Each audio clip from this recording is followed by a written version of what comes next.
incidente 63 años antes de Cristo le sirvió a Julio César para separarse de su esposa Pompeya. Sin embargo, quizás nunca imaginó que sus palabras de ese entonces se transformarían en un postulado político que ha perdurado por milenios. Lamentablemente, muchos líderes parece que se les ha olvidado esta máxima de la ética en la política. De eso conversamos hoy en la videocolumna 249 y que hemos titulado La mujer del César no solo debe ser honesta, sino también parecerlo. Han pasado algunos siglos desde que Julio César utilizaba esta frase, respondiendo así ante una posible infidelidad de su mujer Pompeya. Con esta frase, creo que se creó un postulado político que hasta el día de hoy sigue vigente y que se refiere a que se debe mantener la compostura respecto al cargo y a la responsabilidad que se ostenta. Sin embargo, pareciera que el primer ministro portugués, Luís Montenegro, nunca aprendió esta lección y por ello su gobierno de apenas 11 meses cae al perder una moción de confianza y en una votación en el Parlamento, y el país se encamina a elecciones anticipadas que se celebrarán el 18 de mayo. La caída del ministro Montenegro, del gobierno de Montenegro, surge a raíz de que los medios de comunicación portugueses dieron a conocer la existencia de una empresa en manos de la esposa e hijos del primer ministro que fue fundada por Montenegro y que cuando estaba fuera de la política. Hasta acá no hay novedad.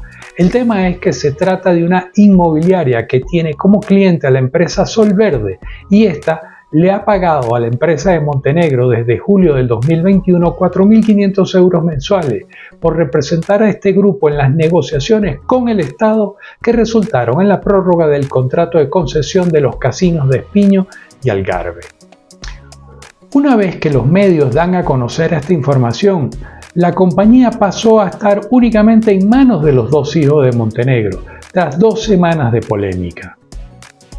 El caso es que quizás el primer ministro Montenegro no cometió ninguna falta, pero definitivamente el caso está muy encima de la línea ética y el error que sí ha cometido es el pésimo manejo mediático que le dio al caso, pues en primer lugar trató de eludir el tema, luego intentó minimizarlo, luego por último dio explicaciones muy frágiles por partes sin contundencia, las cuales terminaron generando más desconfianza en la opinión pública.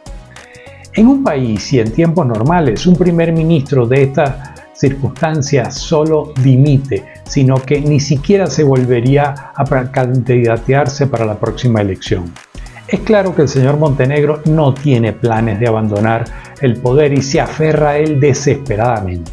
Recuérdese el caso del ex primer ministro Costa, quien renunció en noviembre de 2023 cuando el Ministerio Público lo señaló como uno de los investigados en el proceso que se llevaba adelante.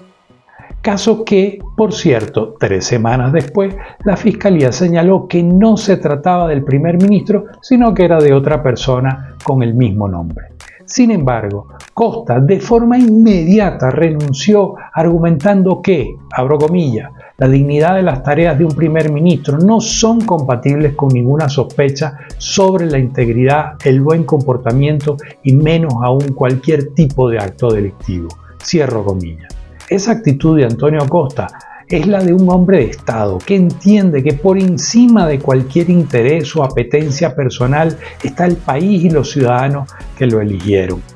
Es claro que el señor Montenegro no escogió el mismo camino de su antecesor. Ahora, su propio partido, el PSD, el socialdemócrata, desde el punto de vista moral y ético se colocó en la actual situación al intentar hacer propuestas y contrapropuestas, al intentar negociar con la oposición de formas de tratar el escándalo, con lo cual el propio partido se hizo más vulnerable, se ubicó en una posición para nada digna y con ello también arrastró al primer ministro. Vivimos en una era donde la sociedad prima la imagen. Como en cualquier proyecto, un líder tiene que salir adelante, sabe que su presentación es fundamental.